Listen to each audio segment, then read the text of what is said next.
মমতায় আস্থা নাকি পরিবর্তন, নীলবাড়ী নবান্নে তৃণমূলের পরিবর্তন নাকি নিয়ন্ত্রণ যাবে গেরুয়া শিবিরের হাতে? কি রায় দিয়েছে পশ্চিমবঙ্গের ভোটাররা, জানা যাবে আজ। সকাল ৮টায় শুরু হয়েছে রাজ্যের বিধানসভা নির্বাচনের ভোট গণনা। ২৯৩টি আসনের ভোট গণনা হচ্ছে ৭৭টি কেন্দ্রে। সবগুলো কেন্দ্রে রয়েছে ৩ স্তরের নিরাপত্তা ব্যবস্থা। শুরুতে গোনা হচ্ছে পোস্টাল ব্যালট, এরপর ইভিএম ভোট গণনা। গত ২৩ ও ২৯ এপ্রিল ২ ধাপে ২৯৪টি আসনের রায় জানিয়েছে পশ্চিমবঙ্গের মানুষ। ভোট পড়েছে ৯২% বেশি। অনিয়মের অভিযোগে ফলতা আসনে পুনরায় ভোট গ্রহণ হবে। তাই হাই ভোল্টেজ নির্বাচনে জয়ের জন্য ম্যাজিক ফিগার দাঁড়িয়েছে ১৪৭। ফলাফল কোন দিকে যাবে দুপুরের মধ্যেই মিলতে পারে আভাস। পশ্চিমবঙ্গের বিধানসভার ভোট গণনার সবশেষ আপডেট আমাদের জানাতে আমাদের সঙ্গে যুক্ত হচ্ছেন সহকর্মী সুকান্ত চট্টোপাধ্যায়। তিনি আছেন হাই ভোল্টেজ আসন ভবানীপুরে, যেখানে লড়ছেন মুখ্যমন্ত্রী মমতা ব্যানার্জি ও বিজেপির শুভেন্দু অধিকারী। সুকান্ত, ভোট গণনা তো শুরু হয়ে গেছে, নিরাপত্তা সহ সার্বিক পরিস্থিতি কেমন দেখছেন?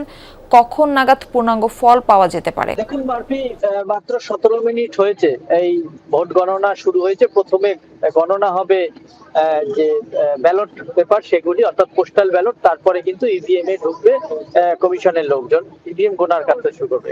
আমরা এই মুহূর্তে রয়েছি পশ্চিমবঙ্গের সব থেকে হাই ভোল্টেজ যে বিধানসভা ভবানীপুর কেন্দ্র, এবং সেখানে মমতা বন্দ্যোপাধ্যায় এবং শুভেন্দু অধিকারী, দুই বিবদমান যে রাজনৈতিক দলের লড়াই, দুজনেই প্রার্থী।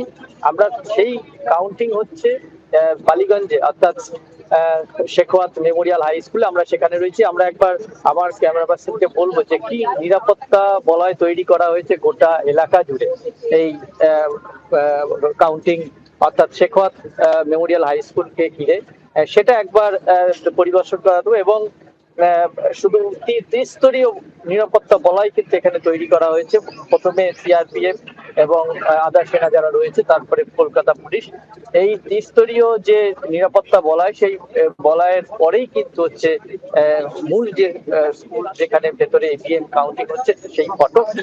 এবং সেই ফটকের কিন্তু রেস্ট্রিকশন আছে, সেখানেও কিন্তু প্রচুর কলকাতা পুলিশ এবং যে আধা সেনা মোতায়েন করা হয়েছে। ৭৭টি গণনা কেন্দ্রে এমনই অর্থাৎ কড়া নিরাপত্তার মধ্যে দিয়ে ৭৭টি কেন্দ্রে কিন্তু সেই চলছে, গণনা শুরু হয়েছে। কোথাও কোনো এখনো পর্যন্ত অপ্রীতিকর ঘটনা আসেনি। তবে নিরাপত্তার কারণে কিন্তু যে সকাল থেকে যারা বুথ এজেন্ট, তাদের কিন্তু সেখানে ঢোকার ৬:৩০ থেকে ঢোকানো শুরু হয়েছে, এবং বেশ কিছু রেস্ট্রিকশন করা হয়েছে যে কি যারা কাউন্টিং এ যাবেন তারা কি কি নেবেন, কি কি নিতে পারবেন না। ধন্যবাদ সুকান্ত। আজ সারাদিন আপনার কাছ থেকে খবরাখবর জানতে আমরা যুক্ত হব।